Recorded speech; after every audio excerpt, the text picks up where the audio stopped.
Hello there, everyone. Nubkeks here. Welcome to the final. There were some Nubkeks from the past behind me, actually, just peeking out there. There he is.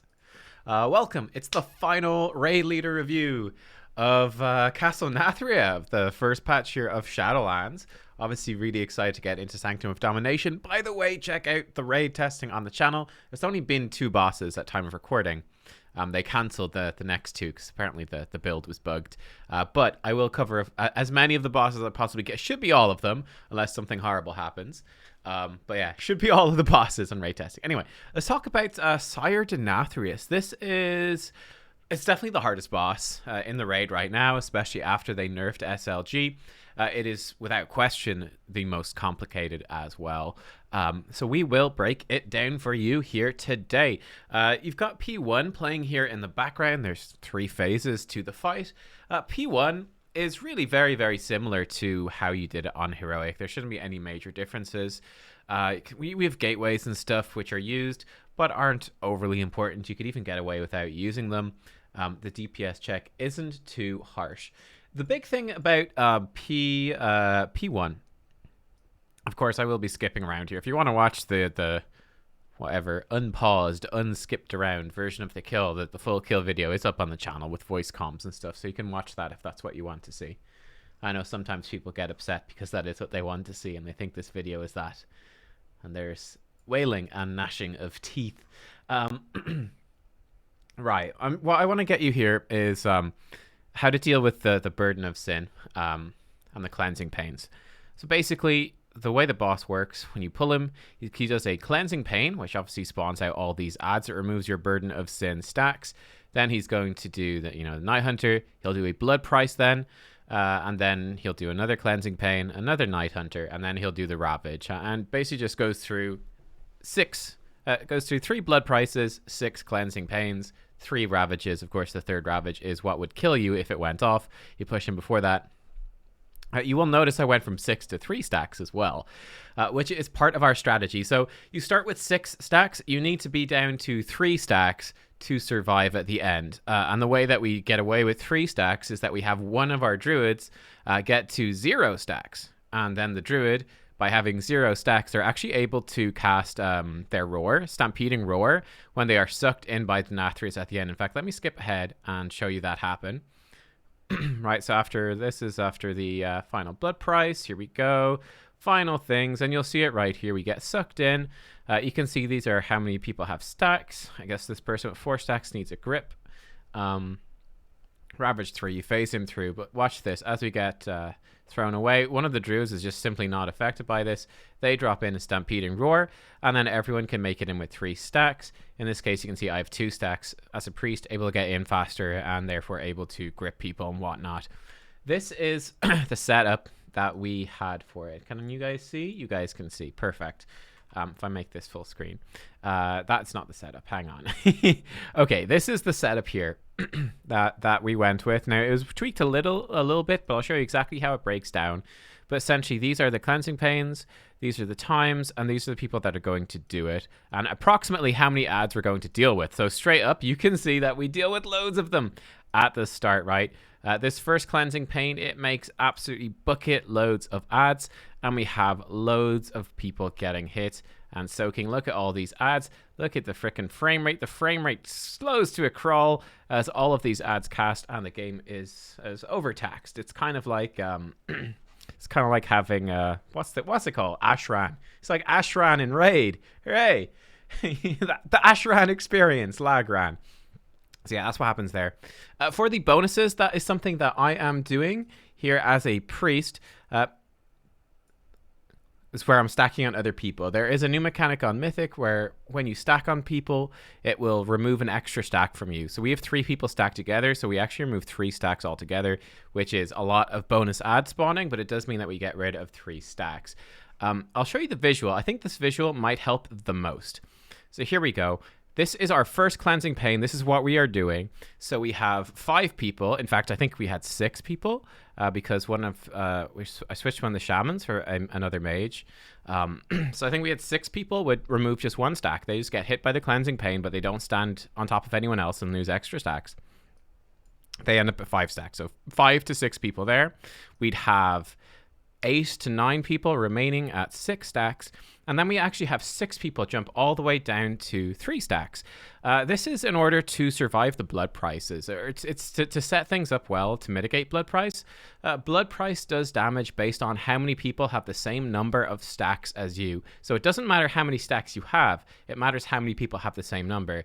So like these guys, 8 or 9 people are going to get relatively chunked. But that being said, they're all relatively tanky specs. They should be fine. They pop defensive. All good, all good. There's 5 here, they'll be fine. 5 or 6, and then there's 6 here. So that's how we've set it up. I had the 3, we had melee and a priest stack, and then we had the 2 druids and me stack. So that's just the way we have it set up. And essentially, these guys never, the melee never soak again. They're done. After the first, third, and fifth is where you need a good setup here. So for example, on the second, you can see these are the guys that have moved. I've moved these guys down, so not many soaking on the second set. We've blown all of our cooldowns, and we're dropping loads and loads of ads here, like 20 plus ads on this first set, because every single person has damage cooldowns running. Those ads blow up. It is the time where you can burn the most things, run big defensive cooldowns to survive everything, and just get through it. So you dump a lot into this first bit, and once you get through that, you're good. Only 4 people here. Then the third one, again, this is one that actually matters. So here the druids actually double soak. So they stack on top of each other, so they drop a stack, though I don't stack with them this time. Then these guys come down. So then the blood price comes in. We have like 4 or 5 people here. We have 6 people here. We've got 3 or 4 people here, 4 people here, and 2 here. So it's a really easy blood price. It's just really mitigating any of that danger and getting people where they need to be. And the fourth one, again, there's no blood price here. We just move these guys down. So now everyone's near 4 stacks. Of course, getting to 3 being the goal for most people. The fifth one then is our final sort of big drop off where we've got damage cooldowns that come back around and blah, blah, blah. So here we have a bunch of people go to 3. So, I mean, they'll get hit somewhat hard, but it's 2 tanks, 2 mages, a warrior, a Venthyr warrior. They're going to be totally fine. I actually had the 2 priests move down. This is, again, partially for grips. This is partially for some, just to mitigate some of that blood price damage. This actually isn't too important, and you could just skip doing this if you needed to. So sometimes on some pulls, I just wouldn't bother if we were fine. So that is sort of optional. You don't need to do that. And then this is where we get 2 druids. We actually have 2 druids coming in here just as backups. If one of them messes up, the other one should be there. And then the final cleansings where everyone else moves down. So you can see at the end, we have shamans and death knights because they can death's advance or just with death's advance. With Ghost Wolf, it stops their move speed being lowered too much. So they can just stroll in. They are totally fine. We've got most people at 3 stacks. We got a couple of priests that can get in a bit quicker, grip people in. 2 druids at no stacks to roar. You could also send like paladins in, or they could Blessing of Freedom people before. Soul shape sort of substitutes for druid roar, but you need the druid roar for everyone else. And that's probably the easiest. I don't know. This is how we handled it, and it works pretty well. We didn't have any major problems with it. And then you'll find out for yourself and where your damage cooldowns line up for your group, which sets you can easily kill. So if people miss their soak, then they can sit in, they can step in and drop an extra stack somewhere, and they should be okay. But yeah, you get the rough gist. So that is how we did it. That was how we did it with these sort of groups. So yeah, there you go. That's really all. That's all P1. And for raid leaders, for general raiders, you don't really know. You don't really need to know. Like, so I think I actually did up a thing. Yeah, I did up a thing here. Like if I'm Irithel, all I care about, I go, I'm gonna soak group 1, and I'm gonna be stacking in on top of Envir, on top of Thessia. I'm gonna stack on top of them. I'm going to lose my 3 stacks in soak number 1, in cleansing pain number 1. And then after that, I am done.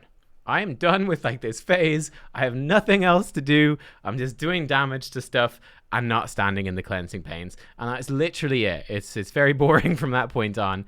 Or again, for someone more complicated, let's say Avi has to do numbers 1, 4, and 6. So she is in the first one. She's in the 4th. She's in the 6th one. That's all the individual people you need to know. For the raid leader you need to know a lot. So there's obviously, You don't obviously need to go as in-depth as this, but I found it very useful to visualize and to consider where I was moving people. But for the raid leader, you need to know who is dropping stuff when, where and when. I really recommend as well just doing up something like this so that people, you can just go, hey, yo, whatever, Crasher, 246, go, good luck. You got it, bam, done. That's what you need to know. You can go do your job, and you have that information there. Pull one, day one for the raid team. That's kind of important, it's a good chunk of work. But yeah, I mean, P1, it's basically raid leaders, do it all. Tell people how to do everything and you're good. One issue we had was with people standing on top of each other randomly. It's a 1 yard AoE. It's a 1 yard AoE. So you can track this in the logs. I'll show you actually. So if we go into our log, we just killed him here on Thursday. So if we go on like damage taken from ability, and the ability you're looking for is called collective trauma. So you can see people messed up. There we go. We've got 2 mistakes. They probably stood on top of each other and fucked up, because they should not be hit by this. But this is essentially the list of where people get hit by the cleansing trauma. So yeah, you can like track that through the night. Like here, let's do it right here and embarrass people. Haha. You can see. Okay, so for us, it's pretty consistent. These guys messed it up twice. These guys messed it up once each. Yeah, they are probably standing on each other, which is whatever. Rage at them another time. No, but yeah, there you go. That's P1. P1, simple enough. P2 then. Let's go into P2. Oh, also, again, the timings. One thing to mention as we phase into P2, this is what we ended up doing at the end. We sort of went between, we went pushing him a bit earlier a few times. So basically, you just need to make sure these ads are dead. You can't phase him when these ads are alive. So it means stopping DPS. So I think we did a DPS stop probably around here. Let's see. Yeah, so like after this blood price, like 73% health is kind of like chill mode. We're jumping up and down, passive aggressive way of telling people not to do damage. Awesome. And then, just AoE this stuff down. And this is what we did. AoE the stuff down, then stop DPS, soak the lines, stop DPS, let the healers just top everybody up. Nothing's happening. When he starts casting, push him through. Easy peasy, done. We did push him earlier sometimes as well. We just like AoE down the ads and push before these Night Hunters hit, which is viable as well. It's maybe a bit harder, but the team was kind of struggling with it, so we just changed to this for the final night, and I think it worked better. It also gives you more time for cooldowns to come back going into P2. And by the way, again, depending on your spec and where you're using cooldowns in P2, you might not want to use your cooldown again in P1. So for example, marksmanship hunters aren't going to use wild mark again in P1. Even though P1 is like 2 minutes 45, they'll use wild mark on the first set. It's a 2-minute cooldown, and then they're going to save it for P2. Yeah, so stuff like that. Going into P2, which is radically different. It's radically different from heroic or normal or raid finder. for those of you who have jumped from Raid Finder to Mythic Denathrius, the way this works, you've got these 4 horsemen, as they're somewhat called, around the side, and these each have different effects. So this is Sincere. Sincere's in the northwest. So first of all, you do the northwest and the northeast. So northwest Sincere just sends out these bolts in this circle. Don't stand in the bolts. Pretty straightforward. The one in the northeast you can't actually see in this video, but basically he spawns ads. At 66 and 33% health. So you need a kick order. This is ours right here. I have our Vengeance Demon Hunter tank. It's going to do the first kick on the first ad, which is going to free him up to then position the boss for where it needs to be, because you need to move the boss early. And then like whatever melee doing that stuff. And yeah, then this is the other one here. Again, you can sort of move these around as you need to. You're probably only going to get one kick at, like, maybe if you had a shaman kick the first one, they could kick the last one on the second ad, but it's a bit tight. You just basically need to have 10 kicks. Yeah, you need to have 10 kicks assigned to that. I mean, as you can see, we have 6 DPS and one healer over on this one, so you don't need that many. So if I show you this, we can take a look. So we are looking at specific enemies here. So we are looking here at Sincere. Sincere. And this is the damage that Sincere has taken. Wait, this is wrong. We want to just look at the kill. There you go. So Sincere, as you can see, this is hard carried by Balanced Druids with full moons and star surges. They actually got very lucky on our kill pool. We got full moons out of both of them. So that's lucky. And then we have one of our fire mages also combusted this. You'll see from the footage that I do pop my CDs. Obviously, you can see Mindbender melee there. So I do pop CDs, but I actually get to carry them over to the boss. So it's only like half a cooldown on this. But yeah, I mean, essentially like 2 Balanced Druids and 1 Fire Mage combusting should be enough essentially to mostly kill this just fine. And we have 2 other Fire Mages taking part as well, but they're not actually doing damage. And then we have our Havoc Demon Hunter just throw a glaive over, tag it for that 5% more damage from Chaos Brand. Yeah, you can see this thing dies really fast. Like, I'm gone into Void Form. The thing's 20% health, and I still have 13 seconds of Void Form left. You can leave a little early even with dots. This obviously did not die half as fast on early progress, and often would even survive. But there you are. The melee one then, what's he called? I forget what he's called.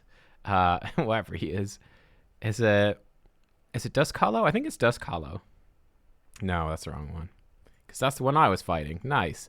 It's not Gloomveil then. It's the other one. Evershade. It was Evershade, Dusk, same thing. This is our Evershade breakdown. So we've got 1 Hunter popping CDs. I think they both pop CDs. Yeah, well, Spirit, she was obviously cleaving off of something else, which is fine. We have, again, you can power infuse Affliction Warlocks at this point, and they can do massive damage. Because obviously over on that platform, they're going to have Remornia. Remornia shares damage with the boss. They'll have Sire Denathrius over there as well. So you have 3 things to cleave. You don't need to damage these ads. You just need to interrupt them 5 times, and you're good. You're done. And yeah, there you are.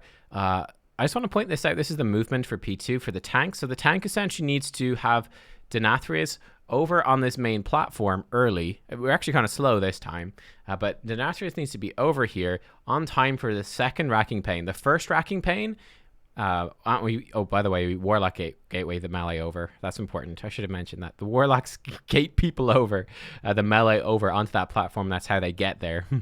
The first Racking Pain hits your man, and that's how you blow him up. And just blow them up somewhat quickly. Don't do it too slowly, or the ads won't spawn on time, and you won't have time to kick them before the Hand of Destruction pulls you all the way. But yeah, the tank, a mobile tank preferably, or almost necessarily, needs to get over here. I mean, I guess you could somehow do some weird shenanigans to make it work with someone with no mobility. I mean, a Demon Hunter can just jump over. They need to have the second Racking Pain hit this ad in the southeast. It's very, very, very important. It is the only consistent way to reliably kill her. So yeah, this is the movement. You get sucked in by Hand of Destruction, and this Warlock Gateway here is very important because that is taking the mages over there. So again, to show you this from the start, so P2, we come in, the team splits into 2. We have our Sincere team, assigned Sincere team, which is entirely ranged DPS. Havoc Demon Hunter throws over a glaive. Marker with the Chaos Brand. The ranged team just kills her. Simple enough, dodge the things.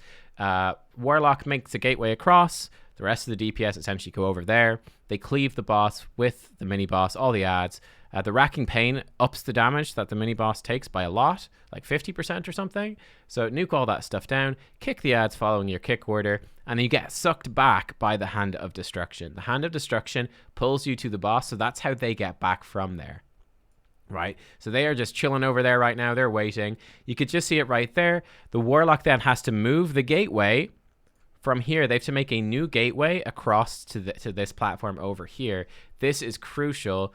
You can see, look at these guys going with Blazing Barriers. The mages are going to hard carry that platform. For the rest of us, we move through this, right? We're going away from the Hand of Destruction. Same thing as Heroic. It's going to explode back there. Does lots of damage.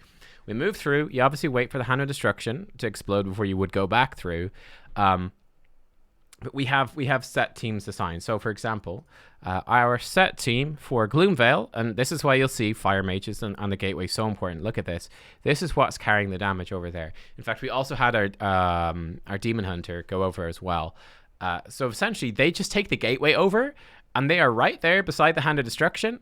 They just start blasting the ad though. They absolutely nuke the crap out of that ad, and they get full damage value in that racking pain damage burst window, right? So they do way more damage. They use alter time to survive and just completely mitigate the Hand of Destruction explosion. They alter time it. They can move out of the group and ice block if they get targeted by Impale, for example. But they just get over early and they get really good damage value. So these two, like these fire mages combusting, absolutely carry it. We do have a Havoc Demon Hunter over there as well, who is sort of useful. And then the other mage goes over though, doesn't have CDs. And then we also sent these guys. We have the 2 Balanced Druids and the Warlock go as well. And they just sort of help out. They're just there to throw in that extra little bit of damage to make sure this thing does go down. But yeah, so they're the guys who are going to go back. So these 3, they're just going to go straight over with the gateway. He can nether walk the explosion. They can alter time it, so they will live the explosion. Anyone that's got a major thing, as a Shadow Priest, I could do it as well with Dispersion. Anyone who has a major defensive CD that they're not going to be in danger can go over and just survive the explosion there and start early damaging the boss, the mini boss. But yeah, everyone else then is going to go to the platform over here. So yeah, before you go to your platform though, you do have to do the Impale. So you'll see the Impale always triggers as you go through the mirror, right? So look at the timer. We go through the mirror, boom. Impale is targeted people. These are the people targeted by Impale. So this is what you do if you're not targeted by Impale and you're in this group over here. If you're not targeted by Impale and you're in the other group, obviously you'd wait for the Hand of Destruction explosion. Then you go back through the mirror, you take the gateway to your platform and you're good. For this group, this mini boss, you just hit him and he pulls you over. He like death grips you to him. So simple enough. So just use that to get over. As a DPS, whatever, multi-dot spec, you're multi-dotting Harmonia, she's doing the Impale and then you get over, that sort of thing. The boss needs to hit this with the Racking Pain and you kill this at Racking Pain. With a Massacre on. Just always prioritizing not getting hit by Massacre. So finish it off. Again, you need to kill these before the Hand of Destruction. Try to bait these pools in a reasonable way. It's actually a little sketchy here. We killed that pretty slowly this time. Maybe a bit unlucky with the Impales, I don't know. And then you move through. So again, you move through the gateway. And it's the same thing here. You're going to have Impale and you're going to deal with it. Actually, this is perfect. I didn't even plan this, but this is how you deal with Impale. This is how you deal with it. Okay, so this is like a top-down representation of what you do with the mirror here. You can see these different spots. So we're in spot number 4, which is going to be like over here. But the sword is going to be essentially like if I draw it on the ground, like this is spot number 1, that's spot number 2, that's spot number 3, and that's spot number 4, broadly speaking. And the Remornia, the sword, should be always near number 1, or most as near as possible, so that it's nice and easy, because it will hit everything in between itself and number 1. Essentially, just go to your spots here. You'll see them visually. Number 3 went the wrong way, struggling a bit there. Dropped it right in the middle where we got to walk over. Fueled by it, man. But yeah, it's supposed to be here, here, and here, roughly speaking. And you just have the sword. You just drop it near this gateway at the edges. No one's ever at the edges anyway. It's nice and safe, and you're fighting the ads and stuff out here. Again, that's every time you go through a mirror, there's going to be an Impale right after, and that's how you deal with it. The weak aura and stuff, I'll try to remember to put them in the description. I think that's everything pretty much for this part.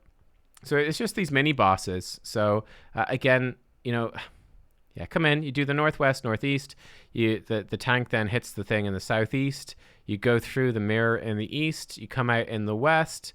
Then you've got one team goes to the southwest. You've got your other team going back through the mirror or just straight taking the gateway to the southeast, blows up that thing. Deal with the Impales, of course.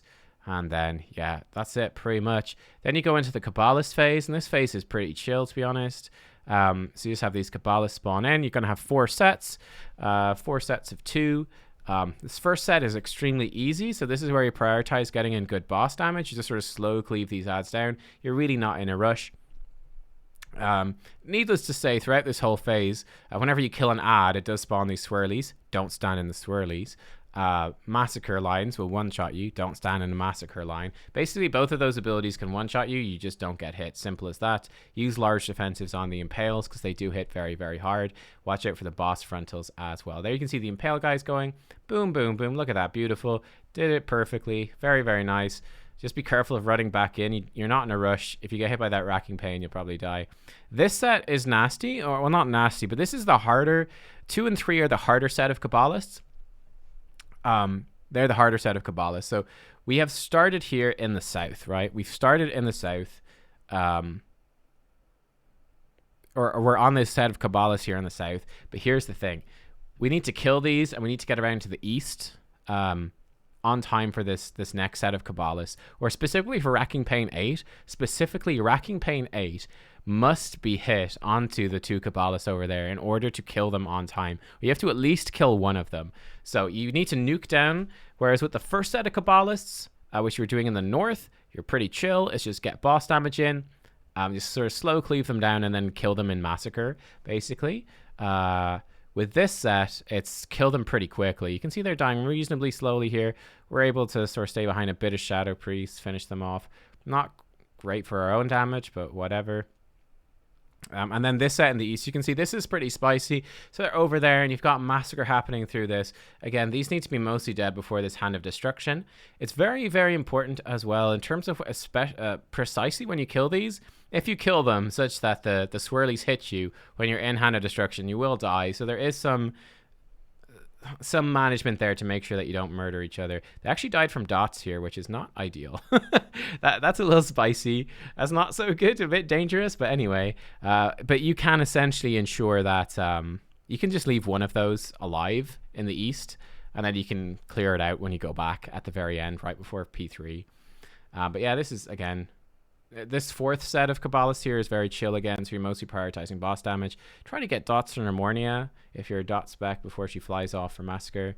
At this point, you're kind of chill on DPS when you're getting close to 42%. At this particular point, coming up to Hand of Destruction 5. So this is pretty good. 41.5 is fine. You'd come back through here. If you had one Cabalist alive, you'd finish it off, and you can see the timer here on stage 3. So pushing the boss close to 40% to trigger stage 3. So we're pretty good there. If you push the boss too quickly, it starts the phase early, which is kind of bad. And that's phase 2. I think I covered most things. It is just worth noting that we did assign like roars and windrush and stuff. You can see those if you go back through the video. But trying to always have a roar or a windrush for the Hand of Destruction. So you're sucked in and then drop a windrush to escape. Let's see. Can we see that in action here? We're on CD. Okay, here's like a windrush. Here we go. So here we go. So we're going into this one. Hand of Destruction 4 here.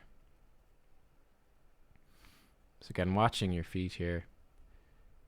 Not killing the ad right before Hand of Destruction. There we go. Windrush goes down. It just helps everyone get through nice and clean, basically. Just speeds it through. So that is actually a small optimization thing that is very, very important.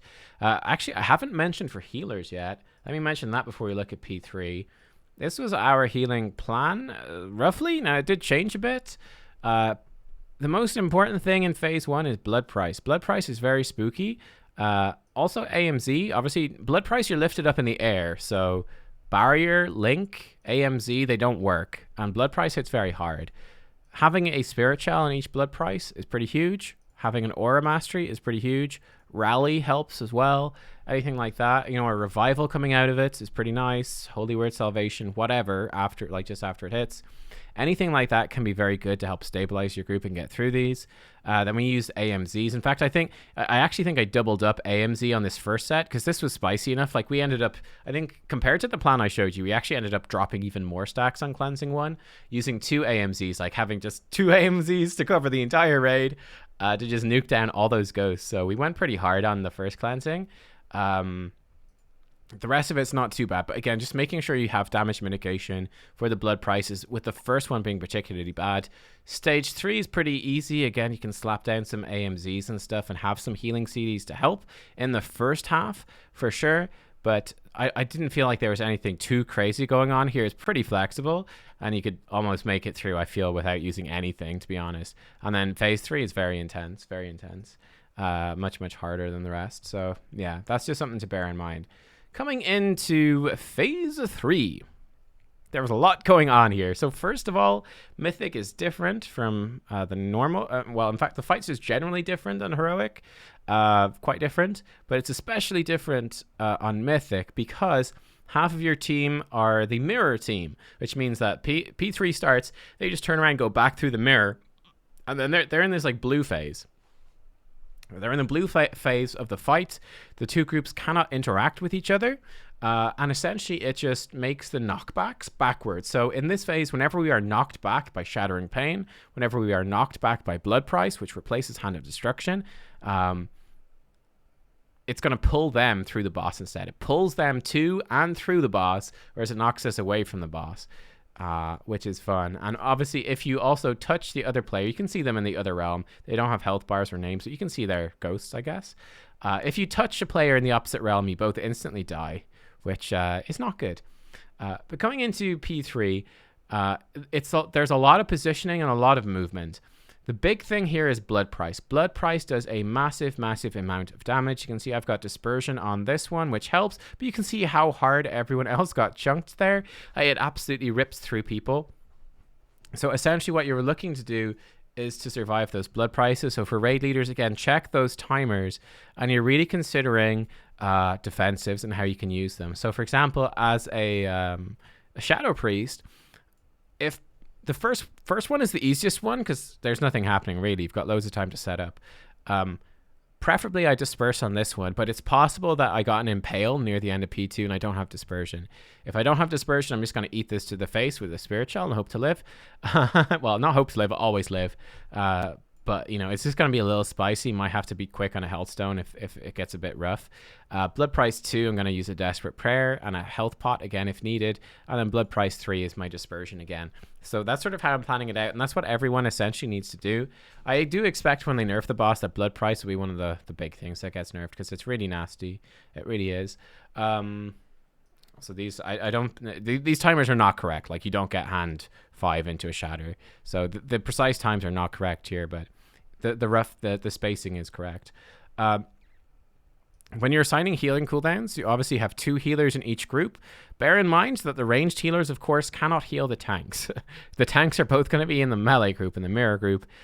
They can only be healed by the melee healers.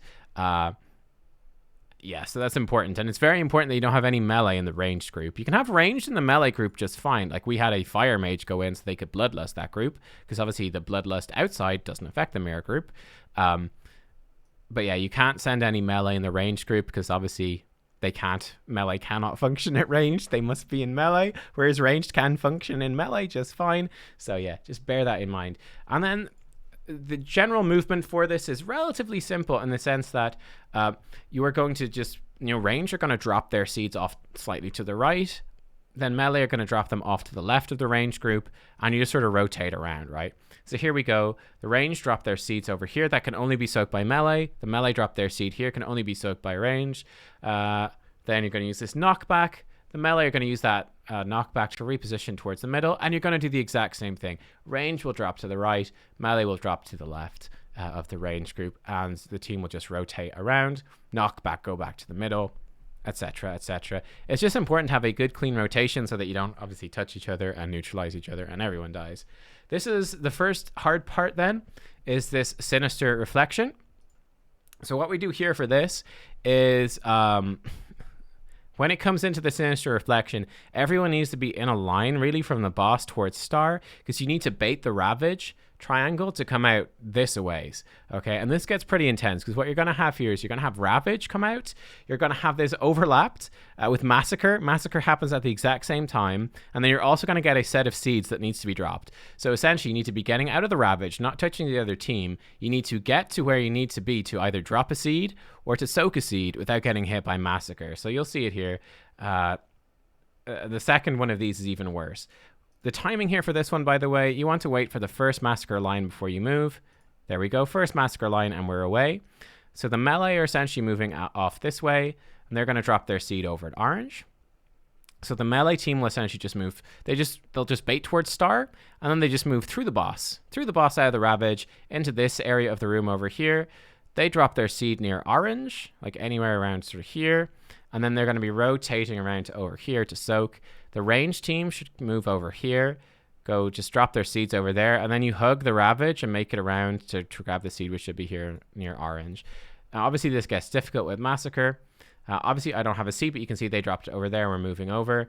This seed is actually too far. So should be a bit closer. So you can see you're going to lose maybe a little damage. Yeah, we lose some damage on boss because they have to move a bit further back to soak the seed. So a little inefficient there, which is not good because this is a very tight DPS check, but you get the idea. Then the boss can be just moved back with his blood price to mid. Pretty chill. Next seeds, range drop them near orange. Preferably in a line. Melee drop over here, so the same principle as the first time. We have another knockback here, which you can use to pull the boss back to mid, and then you've got this big chill period of time. I will note here that one important adjustment that we had to do is something I haven't talked about much through this fight, but tank damage is exceptionally high in this fight. Tanks get clapped, and it was actually funny because when I was looking over the tank stuff, I was expecting that the tank would actually struggle. The tanks would be struggling in the high movement parts. We actually found that we had a prop paladin, which is a very squishy tank. He was really struggling in this part where there's nothing happening. So just watch out for that. It's just because of the way that his cooldowns lined up. You need externals to cover that. So for healers, managing your externals is extremely important. You need to use your externals, not in P1, really, to be honest, but in P2, in P3, having externals on the tanks, communicating with the tanks, having a very clear defensive cooldown plan, and being smart about it and where it's used is essential. So again, for raid leaders, if your tanks can do it, that's great. If they can't, do it for them. And yeah, okay, we're coming into Sinister Reflection 2. This is the hardest part of the fight by far. So we're going to bait it towards green. So this is like the last one. You're going to have Ravage overlapping with Massacre. And you're also going to get seeds to drop during this, but there will also be a knockback. And also, you now have a tiny bit of space with which to move. So you have to have the melee and range be in this tiny space without murdering each other. So this gets very nasty. So this is what you do. You've got a Warlock gateway from the green marker to the red marker, just along the side here. You're going to wait in this Sinister Reflection, like 3, 2, 1. Take the gateway here. Bam, you're over. And then you're waiting for this knockback. So again, that Massacre line's unfortunate. You want to try to be as far forwards as you can so you don't get knocked into this red stuff as much as possible. Again, as you can see, it's very, very, very nasty. And then you're dropping your seeds and rotating around. I'm going to show you that again because it's very fast and it's very nasty. So again, you were baiting here. You're waiting for the Sinister Reflection 2. Range, take the gateway. For melee, for the melee, they all use immunities. So the warrior spell reflects the knockback so they don't get knocked or pulled through the boss. It's a pull through for them. Warrior spell reflects it. You've got 3 DKs that can Death's Advance it.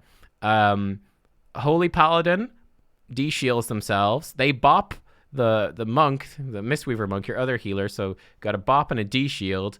There's a Nether Walk on the Havoc, so he can't die. Ice Block on the Mage. So yeah, essentially you're dropping all your immunities here as melee group to try not to die. The problem for melee group is they're pulled towards the boss, but the boss will stop in the middle of the room to cast this knockback. So it's kind of shit for melee, to be honest, because you know, where can you go? You can't really run this way. You can't really run over here because the range are over there. You touch them, you die. If you're standing here, you'd be pulled into this pool on the ground. If you're standing like near here and you get pulled into the Ravage will one-shot you. So it's pretty rough. They just kind of have to do what they can to survive. Again, melee just sort of move over this way, get pulled back into the middle. And again, immunities to not die to Massacre preferably. Again, range moving this way. You see, we've got the barrier there, so trying to use the barrier to mitigate the knockback hit, which is hard. Again, preferably be further forwards. The Massacre there was awful. It pushed us backwards, unfortunately. We were too far back. We should have been further forwards to bait the Massacre. But yeah, then the range drop their seeds over here, and the melee drop it over near red. So it's kind of near orange and near red for those 2 seeds. Again, that is the hardest part. You get through that alive, you're looking much, much better. And then it's relatively chill. You're going to have a knockback into Blood Price 3. The boss needs to really be below 10% going into Blood Price 3. That is sort of the important check mark there. So you can see we're actually very solid here on the boss damage coming into this. Final Blood Price, make sure you live it. You can see again how hard people get chunked. Then the range sort of drop it where it is, where they are, and the melee just drop it in middle, rotate around. Crucial part here is there is going to be another knockback, so soak that seed fast. Don't get knocked into the red stuff. Don't get knocked off the edge as much as you can. This final set of seeds does not get soaked, so you just ignore them. Sinister Reflection. You kill the boss. These seeds will explode with the Ravage pretty much at the same time, so you don't even care. And there's another set of seeds again. You don't even care. Look, the Ravage goes off, which murders everybody. And we barely take the boss down. Okay. How long is the vid? Oh, fuck. This vid's very long. Okay. Quick run through then. Quick once over. So, phase 1 is really all about just raid lead plan, where people are going to soak. Make sure everyone knows specifically which set they are soaking. And yeah, that's basically it. So everyone knows exactly where they're going. And the goal is to have a good spread of people. Whenever the blood price hits, that you have a good spread of people at specific stacks, so that they're not going to get clapped overly hard and the blood prices are manageable. That's the main thing there. And I expect that this might be nerfed. They might give you less stacks or nerf blood price. I expect that very much. AoE nuking the ads, position the boss in the middle of the ads. Actually, I never mentioned this, huh? The Night Hunters, there's 3 of them. I'm so used to it now, but there's 3 of them. You just essentially need to draw your line through the boss. So a nice, this is important. Night Hunter. When you get the Night Hunter, you immediately move. You do not move in the last second of the Night Hunter. Don't move in the last 2 seconds of the Night Hunter. It's like the first 2 seconds of Night Hunter. The first 2, as soon as you get it, you're getting into position. Put them through the boss. Try and make it a nice long line so that it is very easy for people to soak. That is your goal. Make it easy and clear for people to soak. DPS, healers, whatever should soak 1 line, of course, and try to be roughly spread through them. It sort of happens naturally anyway. Tanks want to soak at least 2. They can do 3 even if they have a defensive. But yeah, that is the Night Hunter. Let's get another example here. Here we go. So Night Hunter, again, move quickly. Don't be casting like a mage, and make them longer. Like that's a dodgy line. That's not very good. You want it to be easy for your team to deal with. This is where it gets kind of nasty. We're going through the boss. You got the 2 parallel lines. That's the hardest part. But we managed it, so there you go. But yeah, Night Hunters. Look, that's a nice clean Night Hunter. Here we go. Night Hunter. You can see again, boss move into the middle. Just watch out if there are ads that are further away. Soul Shape is absolutely insane here. Blink, of course, anything like that. Look at that. Lovely Night Hunter. Easy to soak, spread around, boom, done. Watch out for blood prices. That's P1. Roar at the end to get into the middle with 3 stacks. You're good. Then you've got your teams assigned. You're split into the 2 sides. Kick order for Northeast. Just whatever damage. Balanced Druids. Just get lots of full moons. There we go. 2 full moons. Perfect. On Northwest. It's not too bad to beat this. And then just moving over to the boss. Make sure the boss gets the debuff on this ad. You get sucked in by Hand of Destruction. Wind Rush through. Gateway group goes straight over. The rest of you move over. Deal with Impale. Then move to your sign group. So either getting gripped across here or going back through the mirror, taking the gateway across. Finish off your ads. Obviously, don't get killed by Massacre. Don't get killed by Swirlies. Get pulled back by Hand of Destruction. Move through. Then you're in the Cabalist phase. First set of Cabalists, you are just prioritizing boss damage. Again, dealing with Impales like this. Not like number 3 right there, but like 1, 2, and 4. Pros. Ignore number 3. Fucking number 3. Classic. Yeah, you just draw a nice clean shape there to the side, watching your feet, whatever, blah, blah, blah. You guys get the idea. Ignore that stuff. Second set of Cabalist does need to die pretty quickly. Tanks and healers start moving early. Some DPS can stay, mobile DPS can stay behind. Shadow Priest, probably the least mobile DPS, range DPS back in the game, but with Soul Shape, you're super mobile. So do that. Then finish off at least 1 Cabalist, preferably 2 from Group 3 before this. You can see we didn't quite finish off the second one from Group 3. That's fine. And then set 4 is very, very chill like set 1. So just prioritize boss damage, getting boss health nice and low. Finish these off before the Massacre. These do need to die during this Massacre nice and early so that they're not going to drop Swirlies during Hand of Destruction. Move back through. We're into P3. P3. Really all about surviving blood price and moving cleanly. And also there's a huge emphasis. This is you saw our kill there, right? There's a huge emphasis on damage. Getting good damage here is really important. So planning to get the absolute best out of your CDs as you can. Like, you know, even for me now, considering on rekills, I'm probably not going to potion earlier in the fight. I'm going to save my damage pot for Bloodlust here. Like, I obviously do get damage pot at the end of the fight, but it's not as good value. So prioritizing P3 is going to be really important. It's a nasty, nasty DPS check. It's very tricky. So again, in this phase, just watching out for those knockbacks, making sure that, like, you know, the melee don't get pulled into range. Like, that was one thing that went wrong for us, because, like, the Warlocks have their circle. So something that you could have happen was the melee be right here. They get pulled through boss towards ranged. And then you'd have something like a mage would instantly shimmer forwards or blink forwards, or a warlock would just take their teleport circle back and then be on top of each other, and they just instantly kill each other. So watch out for that. Melee just get knocked. Literally, you can be knocked literally anywhere in the entire room that's not towards ranged. But yeah, surviving blood prices, Spirit Shell, Aura Mastery, personal defensives are a big deal here. And again, literally, you need to have those planned out in terms of how you use them. And then it's just the rotations. Drop the seeds, soak the seeds, whatever. Back to the middle, same thing. Rinse and repeat. First baiting towards one of these sides. So again, bait together. Wait for first massacre line. Then you're going around. We'll see this. We'll watch this through, because this is the nastiest bit. So again, don't freak out too much about this stuff. Like, the Ravage won't kill you unless you're in it. So just sort of skirting around, doing some damage.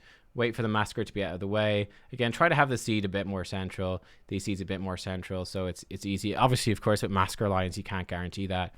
Watching then. Second blood price, again, defensive here. We'll see how much this chunks us. Yeah, like, it's a pretty big chunk. This is where it gets dangerous. The really dangerous thing is if you get the seed. So this seed absolutely claps. Again, we'll watch, like, well, maybe the mage will immune it or something. I don't know. But, like, you can watch... the mage will cauterize it. There we go. Cauterize. He planned it, I'm sure. Yeah, so you can see that's what's going to kill you. It's the seeds after blood price are going to fucking destroy you. They will destroy you. We, by the way, had AMZs and stuff planned for after these. Like, there we go. Sort of help out a bit. But yeah, watch out for those. Watch out for those. Big time. And we're over here. We're into the second overlap. Second overlap. This is nasty. So waiting on the Sinister Reflection. 3, 2, 1. Take Gateway. Over here. Trying to not get knocked back too far.